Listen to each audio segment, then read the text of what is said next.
Nagwagi ang Dallas Mavericks sa Game 2 kontra OKC. Nakakatakot to para sa Thunder, diba? Dahil familiar na storya ito para kila Doncic. Ito nga lang ganyan na nangyari kontra Clippers. Natalo sa Game 1 ngunit nanalo sa Game 2 at later on sa serye. Pero ang tanong, laban sa OKC ay ganun din kaya ang maging resulta sa dulo?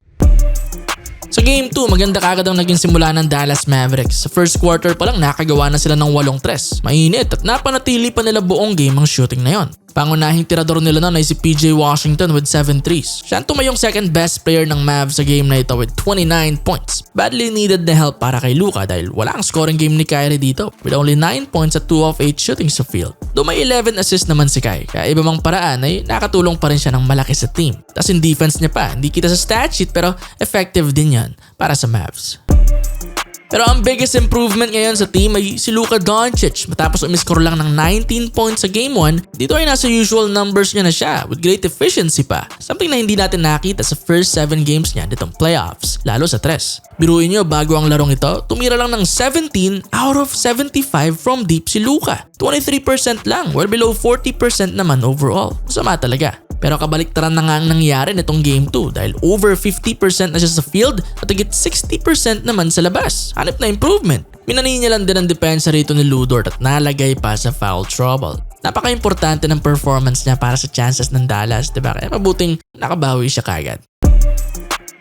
Worth noting din ang laro ni Tim Hardaway Jr. 17 points on 6 of 10 shooting. Inconsistent man, at least nagpakita pa rin ngayon, lalo napakahalaga ng road win na ito para sa team. Silang dalawa ni Washington ang tumapal sa naiwang butas sa scoring ni Irving. Meron silang 46 points combined at na-outscore pa sina Chet at J-Dub, the second and third best player nitong Thunder. If hindi pa enough na emphasis yan sa pag-step up na Timmy and PJ, ay ewan ko na lang.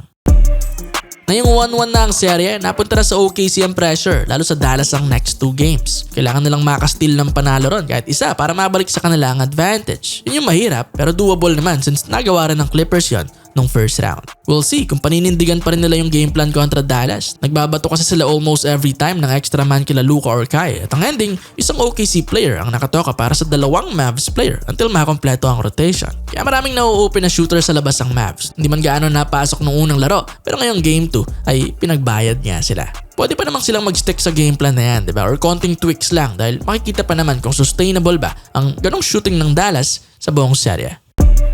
Crucial ngayon na makapanalo ang Thunder sa home court ng Mavs dahil sobrang alanganin kung ma-3-1 sila nila Luka, di ba? Grabing pressure yun na do or die na ang mga next games lalo para sa youth at inexperience ng kanilang team. Na most sa kanila ay first time mararanasan ng ganong deficit at pressure sa playoffs. Para naman sa Dallas, papunta sa next game, kabang-abang kung puputok na ba muli si Kyrie Irving. At home nung first round, higit pa kay Luka ang scoring niya. 30 points a game with crazy na efficiency. May mga clutch plays din. Yan yung isa pang nakakatakot para sa OKC dahil sa first 2 games, hindi pa nila nararanasang pumutok ng sabay ang Mavs duo. Game 1, si Luka ang wala. Game 2, si Kai naman. We can say na maganda ang depensa nila. Isa yon. Pero sa talent ng dalawang ito, ay alam mong kaya pa rin di ba? Nakita nga nating ini-scorean lang ni Luka si Dort nitong Game 2. Kaya abangan natin kung anong response ng OKC kapag sabay nang nagpasiklab ang Mavs duo.